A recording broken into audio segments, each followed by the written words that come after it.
नमस्कार साथियों, मैं प्रशांत सारवान एक बार फिर से स्वागत करता हूं आपका हमारे इस चैनल ज्योतिष ज्ञान पर। आज हम अपना लेसन नंबर 64 स्टार्ट करेंगे और बात करेंगे कि किन लोगों के वैवाहिक जीवन में अशुभता रहती है, किन लोगों का वैवाहिक जीवन डिस्टर्ब रहता है। इसी विषय पर आज की हमारी चर्चा रहेगी। तो अपनी क्लास को हम शुरू करते हैं। उससे पहले मैं आप लोगों से रिक्वेस्ट करूंगा कि आप हमारे चैनल को सब्सक्राइब कर लें, बेल आइकन पर भी क्लिक कर लें, ताकि भविष्य में हमारी जितनी भी वीडियोस आने वाली हैं उनकी नोटिफिकेशन आपको मिलती रहे। आसानी से आप हमारी वीडियोस को देख सकें व इनका लाभ उठा सकें व ज्योतिष सीख सकें। तो बात करते हैं।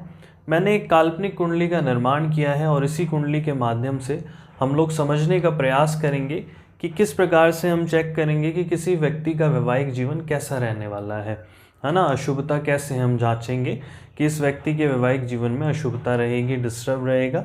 तो देखते हैं। देखिए, आप लोगों को मैंने पिछली कुछ क्लासेस में पीएसी फॉर्मूला सिखाया था, जिसमें मैंने कहा था कि जिस भी भाव को देखना है पहले उस भाव को देखें, भाव के स्वामी को देखें, उस भाव पे किन ग्रहों की दृष्टि है, भाव के स्वामी के साथ किन ग्रहों की युति है, ये सब वगैरह वगैरह बातें हमने की थी। आशा करता हूँ आप उस टॉपिक को ऑलरेडी पढ़ चुके हैं। अब आगे बढ़ते हैं। हम डायरेक्ट करेंगे, यहाँ पर कोई मैं बोर्ड पे नहीं बना के बताऊँगा आप लोगों को। चलिए देखते हैं। देखिए, ये हमारा सप्तम भाव है, ये हमारा विवाह भाव है, वैवाहिक जीवन का भाव है, इसको भार्या भाव भी कहते हैं। ठीक है जी, हमारे पार्टनर का भाव है। तो अब बात करते हैं कि किस प्रकार से हम जांचें। तो सबसे पहले देखो कि भाव का जो स्वामी है वो कहाँ गया है।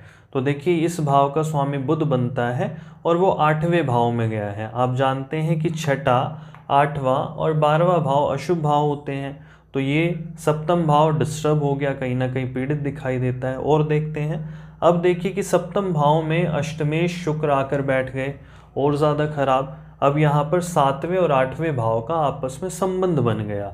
ठीक है जी, मैं आप लोगों को पढ़ा चुका हूँ कि जब भी 7वें का संबंध 6ठे से बने, 8वें से बने, 12वें से बने, ऐसे व्यक्ति का वैवाहिक जीवन डिस्टर्ब रहता है। और देखें, अब देखिए, ये जो संबंध है ये राशि परिवर्तन है। शुक्र बुध की राशि में गए, बुध शुक्र की राशि में आ गए।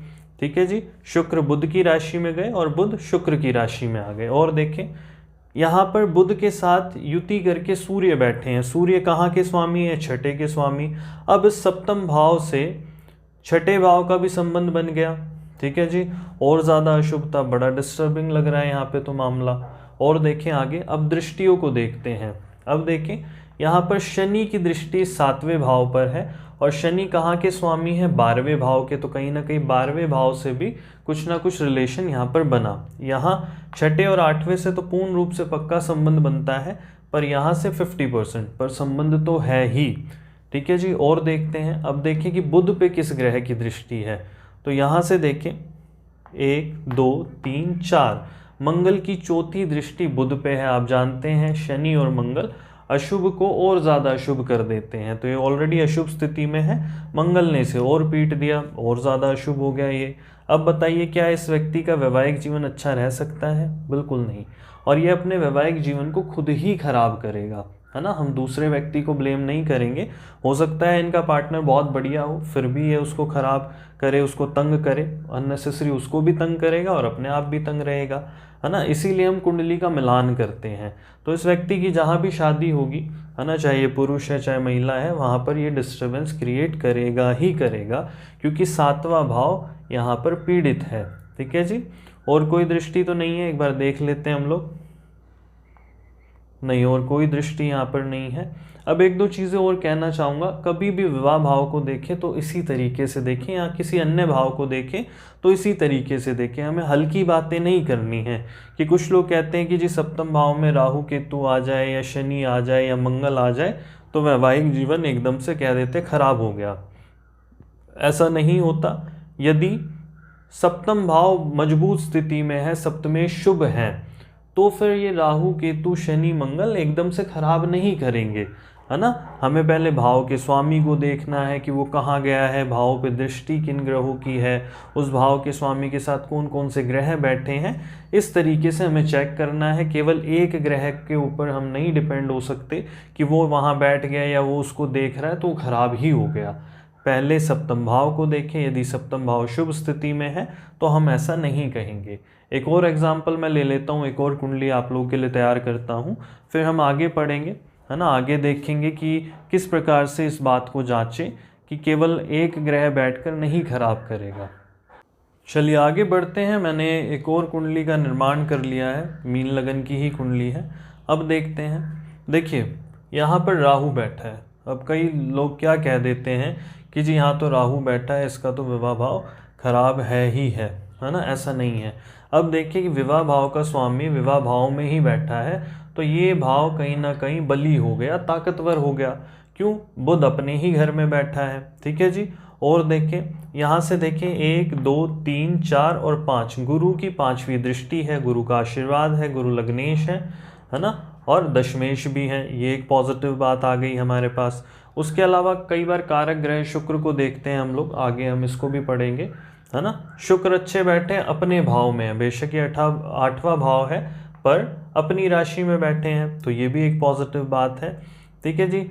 अब यहाँ पर शनि की दृष्टि है। देखो थोड़ी बहुत हल्की फुल्की डिस्टर्बेंस ज़रूर है, परंतु जितना खराब पहले था उतना खराब अब ये विवाह भाव नहीं है।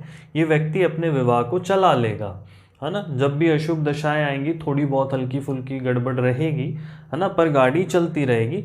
बस यहाँ पर शर्त ये है कि पार्टनर की भी कुंडली ठीक हो, है ना। अगर पार्टनर की कुंडली अगर खराब होती है तब गड़बड़ हो जाएगी, इसीलिए कुंडली का मिलान किया जाता है। और इसीलिए हमेशा मैं कहता हूँ किसी एक की कुंडली को देखकर फलादेश नहीं करना विवाह के संबंध में, है ना। बट फिर भी हमें समझ में आ रहा था पिछली कुंडली को देख के कि वही वहाँ पे डिस्टर्बेंस रहेगी, है ना। पर अब जैसे ये शुभ दिखाई दे रही है, चीज़ें ठीक दिख रही है, अब इस स्थिति में पार्टनर की भी कुंडली को देखना ज़रूरी है। हो सकता है उसकी कुंडली बहुत ख़राब हो तो इसको भी वो डिस्टर्ब रखेगा या रखेगी। तो इस प्रकार से हमें वैवाहिक जीवन की शुभता या अशुभता को देखना है। अगली वीडियो में मैं शुभ की बात करूंगा, आपको बहुत बढ़िया सी एक कुंडली बना के दिखाऊंगा कि कैसे हम शुभता को जांचें। आज तो हमने शुभता को देखी, यहाँ पर भी हल्की फुल्की है पर बहुत ज़्यादा नहीं है जैसे पिछली कुंडली में थी, ठीक है जी। आशा करता हूँ मैंने जो पढ़ाया आप लोगों को समझ में आया होगा। यदि आप इन सूत्रों को और ज़्यादा गहराई से जानना चाहते हैं तो आप हमारे कोर्सेज़ को ज्वाइन कर सकते हैं। हमारे कोर्सेज़ हैं, बेसिक का कोर्स भी है और एडवांस भी है। बेसिक एस्ट्रोलॉजी भी हम सिखाते हैं और एडवांस प्रेडिक्टिव एस्ट्रोलॉजी भी सिखाते हैं। तो आप दिए गए नंबरों पर कॉल करके या व्हाट्सएप करके हमसे सीख सकते हैं। धन्यवाद।